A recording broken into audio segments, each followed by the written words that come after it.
মেহবুব সর্দার সবুজের লেখা আমার জানি না কেন ভালো লাগে, সবই যেন মনে হয় বেশ আমার সঙ্গে মিলে যায়।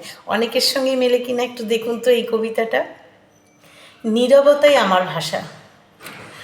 আমি জানি না ঠিক কতটা বদলেছি, কিন্তু একটা বিষয় বুঝতে পারি, আগের মতো আর ভেঙে পড়ি না।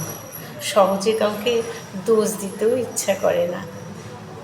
অন্ধকারকে ভয় পাওয়ার বদলে আমি এখন শুধু ওদের মধ্যেই সান্ত্বনা খুঁজি।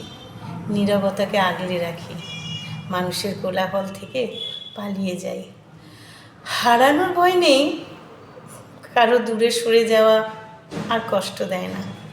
একা থাকাই যেন একটা স্বস্তি হয়ে উঠেছে। আর চাঁদ, সে আমার সবচেয়ে কাছের বন্ধু। আজকাল শব্দের বদলে না নীরবতাই আমার ভাষা। চুপ থাকতে সত্যিই ভালো লাগে।